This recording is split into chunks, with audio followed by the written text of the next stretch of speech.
Hey guys, D-Pad Danny here. Sorry for the delay, had to put my son to bed. You know, there's plenty of games that are well suited for younger audiences, but sometimes you just want to play a grown-up game. And if you want to play one of the games I'm talking about today, you might want to make sure your kids are asleep first. This is Grand Theft Auto 3 on the PlayStation 2. This game is violent, vulgar, and crude. When it was new, it was a huge hit, but it also made for a huge controversy and forced parents to really look at the kinds of games their kids were playing. There's a rating on there for a reason, people. You play as an escaped convict. You and your girlfriend were pulling robberies, and she shot you and left you to take all the blame. Well, that sucks. You escaped when the transport van you were in crashed and caught fire, and now you're looking for work in Liberty City. This is a rough place with lots of organized crime and general no-goodery going on, and you're definitely not helping. You can beat people up, steal cars, and, enjoy a night on the town. You start off doing small jobs for local thugs, but eventually build up to higher profile missions. You're always on the run from the law, as most of the things you do are sure to attract police attention after a while. You have a wanted meter that fills up depending on how bad the things you do are. Like, if you steal a car and a cop sees, you'll get 1 star. Run over a few pedestrians and you'll get 2. Eventually, you're so bad they send a helicopter in to hunt you down. When you're not up to no good, you can look around for hidden packages, and even get a job. Yeah, you can pick up and drop people off as a cab driver, kinda like in Crazy Taxi. I like stealing different cars and seeing what's on the radio. There's different stations you can change between while driving, and it sounds almost like you're really listening to real radio. It's so realistic. They did a good job with this. Honestly, they did a good job with everything. The graphics, the sound, and this I feel is the game that really put Rockstar on the map and showed what the GTA series, that stands for Grand Theft Auto, was going to be in the future. 3D, sandboxed, and lots of stuff to do. And that's the big draw of this game and the ones that followed. The freedom to do whatever you want. Later installments add a ton more content, and Grand Theft Auto 5 is still getting new content regularly. I mean, hell, it's getting ready to span 3 generations of PlayStation consoles at this point. This one lands itself here in this video for multiple obvious reasons. Violence, foul language, and adult content. This fine example of violence and gore is Mad World for the Wii. It really shows what you can do while using a deliberately limited color palette, which is basically just accentuate blood. But it looks really cool. The bridges to the city have been cut off and chaos reigns supreme. So what else is there to do but compete against the roughest and toughest in the Death Watch tournament? Kill, kill, and kill. Each stage has you dispatching dozens of thugs in increasingly ingenious and bloody ways. These include throwing guys against spiked barricades repeatedly, throwing guys into a meat press, holding guys up as circular blades tear them to bits. You know, good clean fun. You can use items found here and there like tires, barrels, and signs to help eradicate your enemies. Sometimes you can find special weapons lying around too, like a spiked bat or these wicked dual blades. Each mode of attack completely changes your moveset. Oh, and did I mention you have a chainsaw on your arm? Each stage has you taking on another ranked Deathwatch combatant. Some of these dudes can be pretty tough, but there's some pretty cool combos that come as a result of you clashing with their attacks. There's some waggle in the controls, but I really don't mind it much. You'll use the Wii remote for swinging your chainsaw, throwing dudes, and some neat QuickTime style finishers.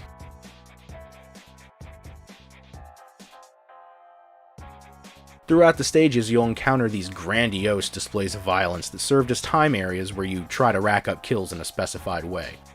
How about a relaxing game of darts? Bullseye! There's even a neat road rash style motorcycle stage. The music is pretty good and is a mix of hip-hop and metal.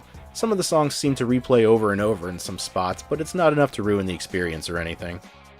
The whole game is presented as a game show, narrated by a very foul Greg Proops and John DiMaggio. For real, I know you've heard Bender say some stuff, but it ain't nothing like this. I've had this one for a few years, but this is the first time I've gotten around to actually trying it out. I like it. This game is a lot of fun, albeit way over the top. But I mean, is that really such a bad thing? Welcome to Pia Carrot. What's a Pia Carrot? Well, it's a restaurant full of hot girls, and it just happens to be where you've landed yourself a summer job. And hey, while you're there, you might just find love. That's right, this is a dating sim for the Japanese Sega Saturn. And look, it's compatible with the Saturn 3D controller. Alright. You're a high schooler working a part-time job as a busboy, and as such, you spend a lot of time doing dishes and cleaning and stuff.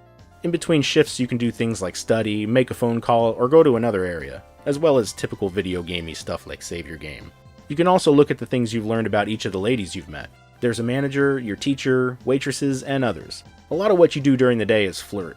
Or at least I think that's what I'm doing.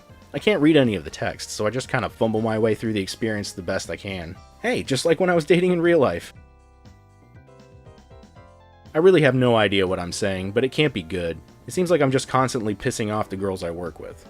I feel like I had a little bit of luck with some of them, but nothing substantial. And that's when I met the love of my life.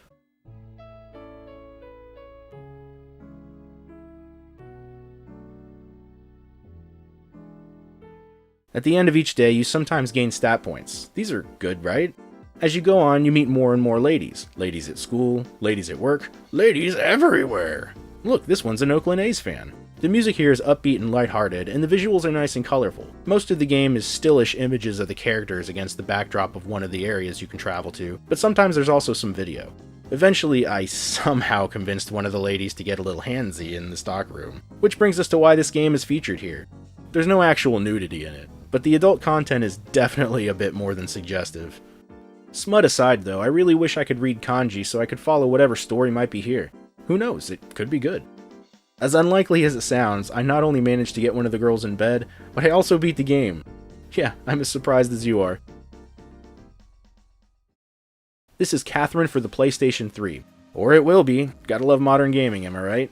It's a puzzle game, but it's also got a risque story that's kinda creepy too. You know, once it's done. Anyway, the story follows Vincent Brooks in his unrewarding day-to-day life. He works a lot of unpaid overtime, and he's under pressure from his girlfriend, Catherine with a K, to take their long-term relationship to the next level. He starts having these weird dreams where he dies, and the only way he can escape falling into the great beyond is to climb a tower of blocks. This is the core element of the game. Yeah, like I said, it's a puzzle game. You have to climb while pulling and pushing blocks around and make steps to get even higher. Blocks will magically stick together as long as one of the edges are touching, and you can push multiple blocks and the same rules apply. If you go all willy-nilly though, you can get yourself stuck in an unwinnable scenario, since each block locks itself after you move it. Easy mode gives you a do-over, which, yes, I'm playing on easy mode. There's also these sheep that get in your way as well. They want to get out too, so they won't be doing you any favors. One night, Vincent is a little down, but doesn't want to go home, so he hangs around at the bar drinking. He meets Catherine with a C, and she makes him rethink everything about his relationship, especially after he accidentally ends up hooking up with her. Oh, you messed up, man. The story gets pretty compelling and has lots of adult elements to it. The puzzle sections get especially creepy and grotesque at some points. The music is okay, but the sound quality and volume seem to vary a lot from scene to scene. At least on the PS3 version here, or maybe it's just my crappy TV. I don't know. Graphically, everything here is really nice and stylish. Not a lot of colors, but the art direction is great. I really feel like this game at its core could have been made with, honestly, any theme. In fact, there's a pixelated version of the game called Rapunzel that you can play at the bar. It's kind of weird the direction they ended up taking it in. Still though, it's pretty interesting, and I like it. I was going to talk about Doom here, which, yeah, that's a great grown-up game, but everyone knows about Doom. So instead, get ready to rock out with Val Ferris. Have I mentioned how much I love modern gaming? This game is available on every current platform, but I'm playing the Nintendo Switch version. Off in the dark reaches of space, the castle Val Ferris has appeared once again, for the first time in 100 years. Your dad is the ruler, and he went power hungry and did some bad stuff, so you left. But now you're back to stop him and kill everything that gets in your way. You get lots of fun weapons to do this with, and you have 3 slots that you can equip different ones too. Your main shot has a couple variations, and then there's your secondary shot. The secondary guns use up your energy bar, so you can't just go crazy with them, unless you pick up one of these rage tokens that give you unlimited energy for a short time. You also have a sword, which, let me tell you, this thing is great. I love slicing aliens and Valfarian guards up with it. You get to upgrade your weapons over time, so you get even more powerful, which is good because this game is kinda tough. Well, in some spots. Certain sections I found myself dying over and over. Others I felt like, man, I'm just rolling through. Everything here is over-the-top metal. The music, the aesthetics, it's beautiful. Stuff just splashes blood when you kill it, and there's plenty to kill here. There's fun variety in the stage layouts and some of the stuff you have to do to get to the next area. For example, some spots have these locks that only react to a certain alien pheromone. Kill a high-ranking alien soldier and douse yourself in its blood. That'll do the trick. Here's a section where you ride across the lava on the back of some sort of shelled creature. And here you get to control this killing mech that's just, it's so cool. Through the whole thing you get tips and help from your AI companion. Luckily it's not in your face constantly though, like in some games. I never remember seeing a trailer or anything for this one before it came out. I just happened to see it at my local game store and was really intrigued. When I finally picked it up, I was blown away because, man, this game is badass. Seriously, I recommend checking this one out if you like a good bloody action game. And you do. You know you do. Get out and buy it now!